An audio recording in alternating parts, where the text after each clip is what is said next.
বাজারে নিত্যপণ্যের দাম কমার কোনো লক্ষণ নেই, আর এর মধ্যেই শুরু হয়েছে লোক দেখানো আয়োজন। রীতিমতো সংবাদ সম্মেলন করে লেবুর দাম 2 টাকা কমার ঘোষণা দিল রাজধানীর কারওয়ান বাজারের ব্যবসায়ীরা। জানিয়ে তৃপ্তির ঢেকুর তুললেন স্থানীয় সংসদ সদস্য। আর বাণিজ্য মন্ত্রীর দাবি, অনিয়মের প্রমাণ পেলে নেওয়া হবে ব্যবস্থা। রমজান শুরুর ঠিক আগের দিন আকাশচুম্বী হয় লেবুর দাম। শতকের ঘর কেন ছাড়ালো তার কোনো সদুত্তর মেলেনি কোথাও। বরং সিয়াম সাধনার মাসে বাংলাদেশের ব্যবসায়ীরা আবারও প্রমাণ করলেন কিভাবে জিম্মি করতে হয় ব্যবসা। এরপর শুরু হয় লোক দেখানো আয়োজন। চাঁদাবাজি বন্ধে সরকার ও স্বরাষ্ট্রমন্ত্রীর কাছে সহযোগিতা কামনার আড়ালে এলো তুগলুকি ঘোষণা। রীতিমতো সংবাদ সম্মেলন করে বলা হলো কমানো হবে প্রতি পিস লেবুর দাম মাত্র 2 টাকা।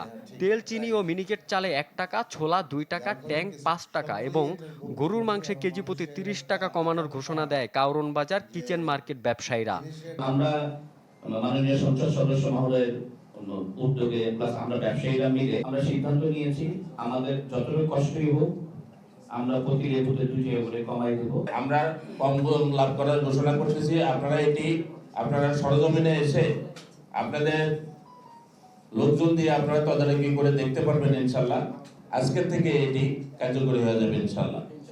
দাম বাড়িয়ে ক্রেতাদের পকেট কাটা নীরবে চাঁদাবাজিকে সমর্থন দিলেন স্থানীয় সংসদ সদস্য। দাবি করেন এর ফলে বাজারে কমবে দাম। জোর জবরদস্তি করে জিনিসের দাম কমানো যাবে না। আমাদের ব্যবসায়ীদেরকে যেসব কারণে জিনিসের দাম বাড়ছে সেগুলো দূর করতে হবে এবং I want to convince my brother যাতে করে তারা দাম কমান আর কি। আমি আশা করি তারা আমার ডাকে সাড়া দেবে। অবশ্য মাত্র দায়িত্ব নেয়া বাণিজ্য মন্ত্রীও যেন তুষ্টির হাওয়ায় ভাসছেন।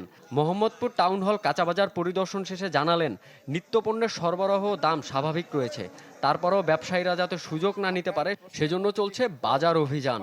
বুলি আউড়ে গেলেন অনিয়মের প্রমাণ পেলে নেওয়া হবে ব্যবস্থা।